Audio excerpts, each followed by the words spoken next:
नमस्कार, आप सभी का फिल्मी वृत्तांत पर स्वागत है। आज हम इस वीडियो में बात करेंगे कर्मा फिल्म से संबंधित ढेर सारे known facts, budget, box office collection और इसके कलाकारों के बारे में। यह वीडियो थोड़ी लंबी हो सकती है, लेकिन चैनल को सब्सक्राइब करके और बेल आइकन दबाकर इस वीडियो को पूरा देखते रहें, क्योंकि इस वीडियो में आपको काफ़ी इंटरेस्टिंग बातें जानने को मिलेंगी।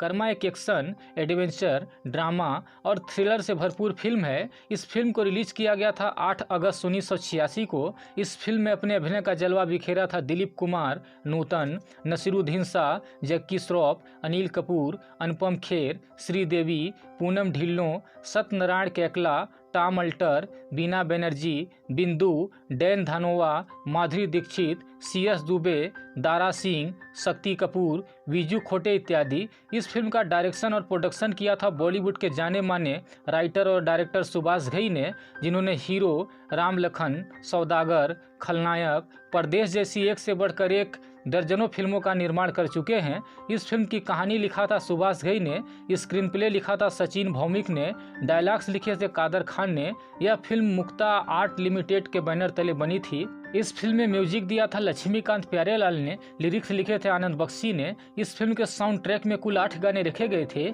जिनको अपनी आवाज़ से सजाया था किशोर कुमार, महेंद्र कपूर, सुरेश वाडकर, मनहर उदास, मोहम्मद अजीज, अनुराधा पौडवाल, कविता कृष्णमूर्ति, दिलीप कुमार इत्यादि ने। इन गानों के बोल थे कर्मा, मेरा कर्मा तू, ए वतन तेरे लिए, मैंने रब से तुझे, ए सनम तेरे लिए, दे दारू, ना जाइयो परदेस, ए मोहब्बत तेरी दास्तां इत्यादि। फिल्म में आनंद बख्शी के लिखे सारे गाने हिट रहे और लक्ष्मीकांत प्यारेलाल का संगीत सुपर हिट रहा। इस फिल्म का संगीत कुछ चुनिंदा फिल्मों के श्रेणी में आता है, जिसको लोगों के द्वारा बेहद पसंद किया गया था और आज भी लोग इन गानों को भूले नहीं हैं। इस फिल्म का मोहम्मद अजीज और कविता कृष्णमूर्ति के द्वारा गाया गया पहला गाना ए वतन तेरे लिए आज भी 15 अगस्त और 26 जनवरी को आपको स्कूलों और सोसाइटियों में सुनने को मिल ही जाता है। बात कर लेते हैं इस फिल्म की बजट और बॉक्स ऑफिस परफॉर्मेंस के बारे में। इस फिल्म का बजट था 2 करोड़ 65 लाख रुपए। इस फिल्म ने अपने पहले दिन कमाई की थी 12 लाख रुपए की और पहले हफ्ते में कमाई की थी 62 लाख रुपए की।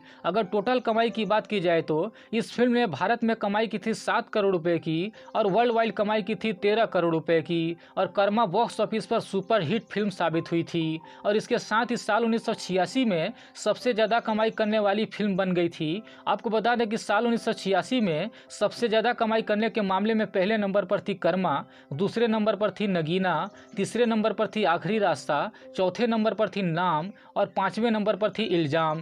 3 घंटे 14 मिनट लेंथ की इस फिल्म को IMDb पर 10 में से 7.4 रेटिंग मिली हुई है, जबकि 75% गूगल यूजर्स ने इस फिल्म को पसंद किया है। अब जान लेते हैं इस फिल्म से जुड़े ढेर सारे नॉन फैक्ट्स के बारे में। फैक्ट नंबर 1, ये उन दिनों की बात है जब प्रधानमंत्री इंदिरा गांधी की उनके आवास पर ही हत्या कर दी गई थी और अपने बाल सखा राजीव गांधी का हाथ बटाने अमिताभ बच्चन राजनीति में चले गए थे।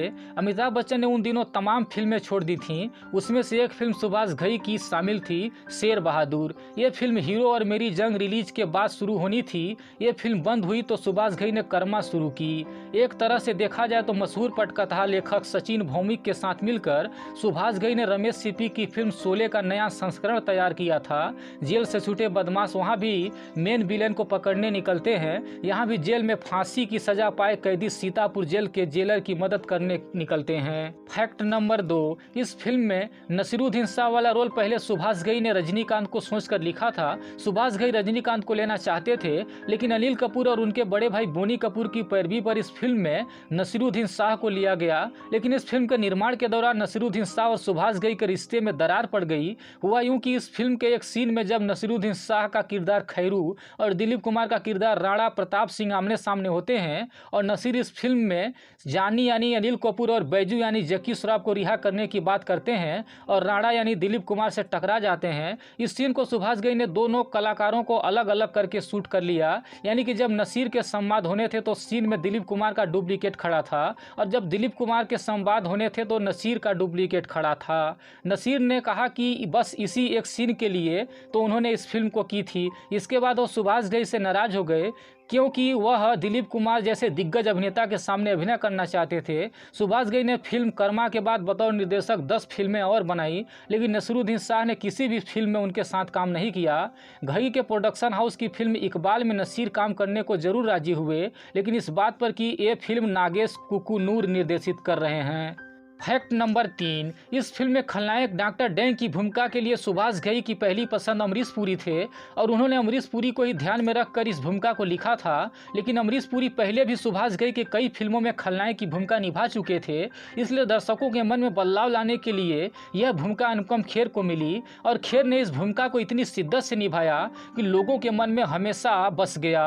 हिंदी सिनेमा में खलनायकों के कुछ ही किरदार हुए हैं जिनके नाम लोगों को दशकों बाद भी याद रहे, जैसे कि गब्बर सिंह, डॉक्टर डेंग और मोगैम्बो। हालांकि जब अनुपम खेर का सामना पहली बार दिलीप कुमार से हुआ तो वह काफी नर्वस थे, लेकिन सुभाष घई ने समझाया और इसके बाद दोनों के बीच पर्दे पर जो हुआ उसकी गूंज आज तक के फिल्म देखने वालों के जेहन से गई नहीं है। Fact number 4, Subhash Ghai film Karma की शूटिंग के दौरान नई नई आई माधुरी दीक्षित से मिले। माधुरी तब सिर्फ एक फिल्म पुरानी थी और दूसरी फिल्म आवारा बाप 1985 की शूटिंग पास के ही स्टूडियो में कर रही थी। घई उन्हें बड़े लेवल पर लॉन्च करना चाहते थे। उन्होंने माधुरी से कर्मा के लिए एक डांस नंबर शूट करवाया, लेकिन जैसे जैसे फिल्म आगे बढ़ी घई को महसूस हुआ कि वो आइटम नंबर इस फिल्म में कहीं भी फिट नहीं हो पाएगा। फिल्म के फाइनल कट से माधुरी का वो गाना हटा दिया गया, लेकिन इसकी भरपाई करने के लिए घई ने माधुरी को अपनी आने वाली फिल्म में लॉन्च करने का वादा किया था। लेकिन जब तक घई फिल्म राम लखन 1989 में अपना वादा पूरा किया, तब तक माधुरी दीक्षित तेजाब 1988 से ही स्टार बन चुकी थी।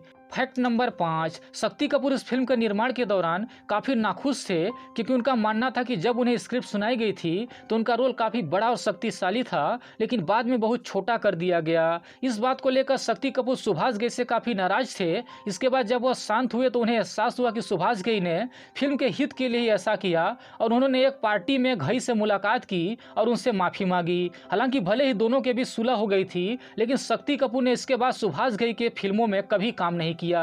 फैक्ट नंबर 6, इस फिल्म में जैकी श्रॉफ और अनिल कपूर के लिए सुभाष घई जब हीरोइनें तलाश कर रहे थे तो श्रीदेवी का नाम तो जैसे ही फाइनल हुआ उनकी लिखा पढ़ी फटाफट हो गई, लेकिन अनिल कपूर के साथ पूनम ढिल्लों को लाने का भी एक किस्सा है। इस रोल के लिए सुभाष घई का बड़ा मन था तब्बू की बहन फरहा नाज को लेने का।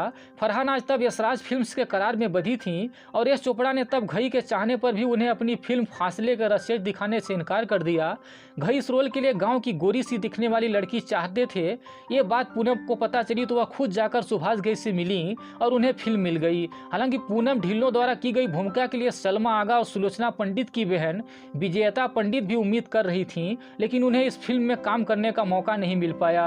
फैक्ट नंबर 7, श्रीदेवी के करियर में साल 1986 उनके चरम बिंदु का साल रहा। इस साल श्रीदेवी की 9 फिल्में रिलीज हुई। घर संसार, आग और शोला, सल्तनत, धर्माधिकारी, भगवान दादा, आखिरी रास्ता, जबाज, कर्मा और सुहागन। इन फिल्मों में से सल्तनत फ्लॉप हुई तो श्रीदेवी के खाते में जुड़ी और कर्मा हिट हुई तो सुभाष घई के खाते में जुड़ गई।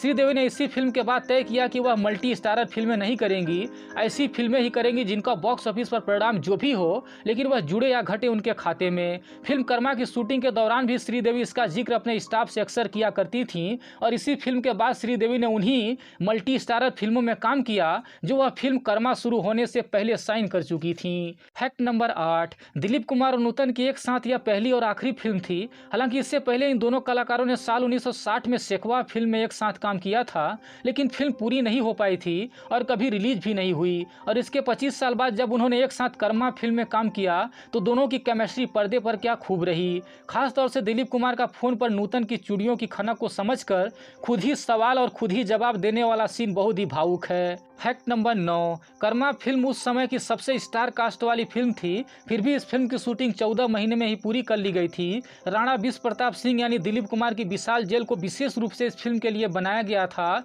और फिल्म पूरी होने के बाद इसे पूरा तोड़ दिया गया था। फैक्ट नंबर 10, इस फिल्म में एक रोल पहले डिम्पल कपाड़िया को मन में रखकर लिखा गया था, लेकिन सुभाष घई के द्वारा बहुत कम पैसे दिए जाने के कारण उन्होंने इस फिल्म को नहीं किया। इसके अलावा इस फिल्म में मीनाक्षी शेषाद्री भी काम करना चाहती थी, लेकिन मेरी जंग फिल्म के निर्माण के दौरान सुभाष घई और मीनाक्षी के बीच कुछ समस्या हो गई थी, इसलिए सुभाष घई ने उन्हें कर्मा फिल्म में कास्ट करने के बारे में नहीं सोचा। Fact number 11, Karma film Subhash Ghai, Sridevi और पूनम ढिल्लों की एक साथ एकमात्र फिल्म है। वहीं यह एकमात्र ऐसी फिल्म है जिसमें सुभाष घई और दारा सिंह ने एक साथ काम किया है और इस फिल्म में अनिल कपूर और जैकी श्रॉफ ने श्रीदेवी के साथ पहली बार काम किया था। इसके अलावा इस फिल्म में दिलीप कुमार और मुकुरी ने एक साथ अंतिम बार काम किया था। फैक्ट नंबर 12, कहा जाता है कि जैकी श्रॉफ दिलीप कुमार के साथ शूटिंग के दौरान काफी नर्वस थे और लगातार अपनी लाइनें भूल जा रहे थे क्योंकि उनके सामने दिलीप कुमार जैसे बड़े अभिनेता थे। कई रिटेक के बाद दिलीप कुमार ने सुभाष घई से कहा कि वह सेट पर आने से पहले जैकी श्रॉफ को और तैयारी करने के लिए बोल दें। हालांकि बाद में धीरे धीरे जैकी श्रॉफ नॉर्मल हो गए।